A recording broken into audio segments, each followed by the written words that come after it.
Bonsoir, aujourd'hui c'est mardi 15 octobre. Brésil, la déforestation en Amazonie a augmenté de 93% entre janvier et septembre. Au cours des 9 premiers mois, 7853 km² ont été déposés contre 4075 km² sur la même période en 2018. Cette recrudescence s'explique par la pression exercée sur les forêts. La déforestation en Amazonie brésilienne a augmenté de 93 km au cours des 9 premiers mois de 2019 par rapport à la même période de l'année dernière, selon des chiffres officiels rendus publics vendredi 11 octobre. Au total, 7853 km² ont été déposés, bien au-dessous de 4075 km² enregistrés entre janvier et septembre 2018, selon l'Institut national de recherche spatiale INPE. Sur l'ensemble de l'année 2018, la déforestation avait concerné 4947 km² au cours du seul mois de septembre. 1447 km² ont été déposés, soit une hausse de 86% par rapport à septembre de l'année dernière. En août, 1700 km² de forêts ont disparu. Les chiffres de déforestation se situent depuis 2019 dans la moyenne des dernières années, jusqu'à une hausse significative à partir de juin. Selon les experts, la déforestation pourrait atteindre 10 000 km² en 2019, un premier depuis 2008. Pour les défenseurs de l'environnement et les spécialistes de l'Amazonie, cette recrudescence s'explique pour la pression exercée sur les forêts par les boucheroles et éleveurs de boîtes bétail et courage par les prises de position du président l'extrême droit Jair Bolsonaro, qui prend l'exploitation des ressources naturelles dans les aires protégées. Une recrudescence des incendies. L'explication des incendies en Amazonie au mois d'août a suscité une vague de critiques de la communauté internationale contre le président Bolsonaro et la politique du gouvernement brésilien en matière environnementale. Selon les dernières données satellites de l'INPE, il y a autant d'incendies en Amazonie entre janvier et septembre, soit 66 750 que le sous-ensemble de l'année 2018, soit 68 345 sur les 9 premiers mois de 2019. Le nombre de l'incendie dans la plus grande forêt tropicale du monde a connu une hausse de 41% par rapport à la même période de l'année précédente. Mis sous pression, le président Bolsonaro a finalement autorisé fin d'août les voies de l'armée dans les États d'Amazonie pour lutter contre l'incendie. Les mesures a été prolongées jusqu'au 24 octobre. La déforestation augmente généralement au Brésil à saison sèche, qui dure de mai à septembre et jusqu'à novembre dans certaines régions. J'ai fait quelques vidéos parlant sur l'Amazonie, sur l'incendie sur l'Amazonie, en autre langue. Et mon opinion, c'est la même. Jair Bolsonaro est un grand coupable de la déforestation de l'Amazonie en ce moment. L'hausse de plus de 4 93% est un nombre qui est difficile de comprendre.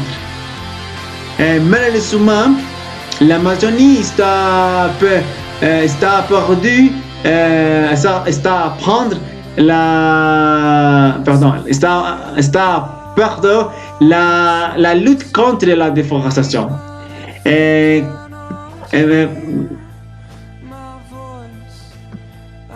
Montre, Jair Bolsonaro, c'est le président du Brésil. La situation de l'Amazonie est un péril constant.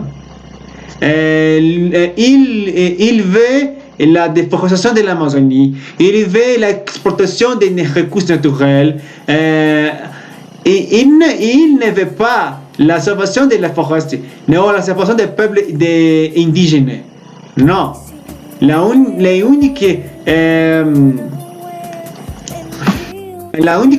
chose qu'il veut est l'exploitation de l'Amazonie. Con la promesse de défendre la forêt. Et non, ne c'est vrai pas.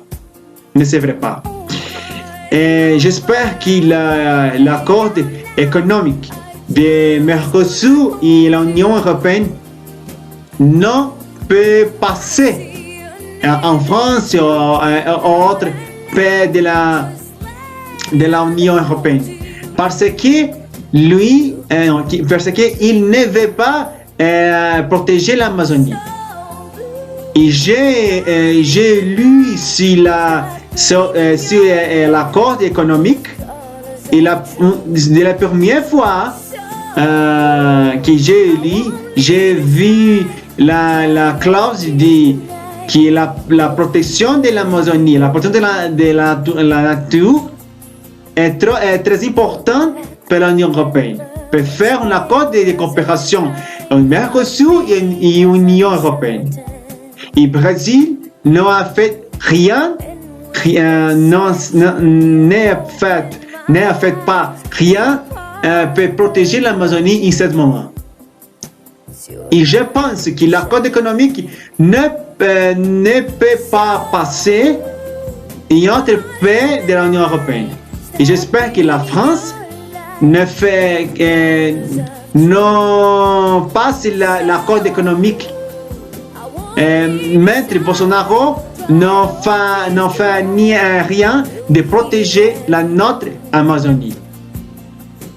Parce que la forêt de l'Amazonie est toute nous. Merci beaucoup pour regarder ma nouvelle vidéo. Si vous voulez voir pour français après mon français, venez ici à Classe pour les idiomes où nous pouvons faire les leçons de français et recueillir le monde à travers Skype. Partagez cette vidéo avec la famille, amis, tout le monde. S'il vous plaît, s'abonner à ma chaîne sur YouTube, c'est très important pour moi. Alors, s'abonner. Un salut spécial à mes amis en France, au Canada, à Haïti, à Cameroun, à Mali, à Guinée équatoriale, à différents pays en Asie où on parle français, et Nouvelle-Calédonie, en Océanie. Merci beaucoup à toutes les personnes, qui parlent français au monde. Merci beaucoup et à toutes les personnes qui l'aiment. Cette romantique langue. Merci beaucoup à toutes vous et à demain pour autre intéressante nouvelle. Bonne nuit à toutes et à tous et à demain. D'accord? Au revoir.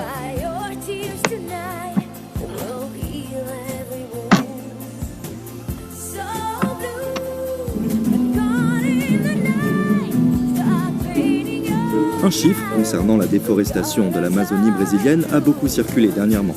278%. Une déforestation 278% plus importante en juillet 2019 qu'en juillet 2018. Entre ces deux dates, Jair Bolsonaro a été élu président du Brésil. Alors forcément, on s'interroge sur sa responsabilité dans la déforestation. Mais qu'en est-il vraiment? Bolsonaro est-il vraiment une menace pour l'Amazonie? Avant toute chose, il faut se demander en quoi la déforestation en Amazonie brésilienne est un problème. Il y a 3 raisons majeures. La première, c'est celle du réchauffement climatique. La forêt amazonienne, plus grande forêt tropicale au monde, capte environ 10% du CO2 mondial et libère de l'oxygène. C'est ce que l'on appelle un puits de carbone. Et quand un puits de carbone est détruit, il relâche tout ce qu'il stockait auparavant. Le deuxième problème, c'est celui de la menace sur la biodiversité. Il y a énormément d'espèces animales et végétales qui se trouvent dans la forêt amazonienne. Pour vous donner un exemple, si vous prenez 1 hectare de forêt tropicale amazonienne, vous allez trouver entre 100 et 150 espèces d'arbres différentes, alors que si vous prenez 1 hectare de forêt en France, il va y avoir en moyenne en dessous de 10 espèces d'arbres différentes. Donc c'est un enjeu absolument énorme en termes de biodiversité et en termes de climat. Et la troisième menace concerne les populations autochtones qui vivent dans la forêt amazonienne. Un enjeu absolument important pour les prochaines années à venir, c'est aussi de renforcer le pouvoir de ces populations autochtones pour qu'ils puissent défendre la démarcation de leurs terres et défendre leur territoire. Mais alors, si c'est aussi problématique, pourquoi on déforeste ? En réalité, si la forêt amazonienne est déforestée, ce n'est pas principalement à cause des feux de forêt, de l'industrie du bois ou encore des mines d'or. Le moteur principal de la déforestation en Amazonie brésilienne, il est connu, c'est l'agro-industrie, très clairement. C'est l'industrie du soja et l'industrie du bœuf. Aujourd'hui, en Amazonie brésilienne, vous avez 67% des terres déforestées qui sont utilisées pour les pâturages, pour ensuite faire paître le bétail. Et vous avez également le soja, qui est une cause indirecte de déforestation, puisque le soja s'est déporté sur d'autres régions. Prenons l'exemple de l'état de Rondônia, au Brésil. En 2000, et vu d'en haut, ça ressemblait à ça. 12 ans plus tard, la déforestation est bien visible. Donc ce phénomène n'est pas apparu avec Bolsonaro, et on peut se demander si la situation et les chiffres des derniers mois sont vraiment exceptionnels. En reprenant les chiffres de la déforestation sur les dernières années, on peut identifier 3 périodes distinctes. Entre 1988 et 2004, la déforestation se situe entre 20 et 28 000 km² par an. Puisque c'est toujours très pratique de comparer avec les terrains de football pour mieux se rendre compte, et qu'il existe même un convertisseur fait pour, 28 000 km², ça fait environ 4 millions de terrains de foot, rasés, par an.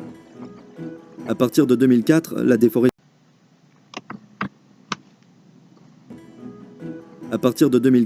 déforestation chute jusqu'à 4 500 km² par an en 2012. Pourquoi ? Parce que le président de l'époque, Lula, a mis en place des politiques visant à encadrer et réduire la déforestation de l'Amazonie. Pour des questions environnementales, mais aussi de reconnaissance internationale, afin de montrer que ces questions sont importantes pour le Brésil. Et depuis 2012, la situation stagne, mais le mois de juillet dernier bat tous les records depuis 2015. Bon, il y a donc ces chiffres qui ne sont pas vraiment rassurants, mais le vrai problème aujourd'hui, c'est surtout le positionnement de Jair Bolsonaro. Là où ça peut être particulièrement inquiétant, c'est si Bolsonaro ou un président décide de modifier les lois de son pays. En ce moment, il est discuté au Brésil des lois pour affaiblir justement le code forestier, donc pour rendre encore plus la déforestation légale. Par exemple, les budgets des agences et organismes qui s'occupent de l'Amazonie ont été diminués. Les budgets de l'INCRA ont diminué. En 2019, il y a nettement moins de contrôles qui sont opérés au sein de la forêt justement pour vérifier qu'il n'y ait pas ces exploitations illégales. La FUNAI, qui est l'agence qui est censée défendre les populations indigènes au Brésil, elle aussi a moins d'effectifs, moins de budget. Et aujourd'hui, c'est l'État qui souhaite la déforestation de l'Amazonie. L'exemple le plus récent pour illustrer la position de Bolsonaro est sa réaction aux chiffres sur la déforestation sortis récemment, émanant pourtant de son propre gouvernement. Grande que nós temos. Eu acho até que, aprofundando os estudos, ver se por acaso essas pessoas divulgaram de má fé esses informes para prejudicar o governo atual e bem como desgastar a imagem do Brasil, porque nós estamos dando um salto, sim, no tocante de novo relacionamento com o mundo, na base exatamente de uma palavrinha chamada confiança. Alors avec tout ça, qu'est-il possible de faire pour freiner cette déforestation ? Il y a plusieurs solutions qui peuvent être mises en place. La première, c'est qu'il faut que les gouvernements qui importent les matières premières en provenance du Brésil, le bœuf, le soja ou autres, il faut que les gouvernements qui importent ces matières premières-là refusent d'importer des matières premières tant qu'ils n'ont pas la preuve, la garantie que ces matières premières n'ont pas contribué à la déforestation en Amazonie, au Brésil ou ailleurs. La situation au Brésil, elle est extrêmement inquiétante. Et elle devrait être inquiétante non seulement pour les ONG de protection de l'environnement, non seulement pour les populations autochtones qui vivent au Brésil, mais pour la planète entière, parce que le sort de la forêt amazonienne va impacter le climat de la planète entière. En définitive, les chiffres récents, au-delà d'être inquiétants, sont surtout une mise en garde. Et il reste plus de 3 ans à Bolsonaro avant la fin de son mandat.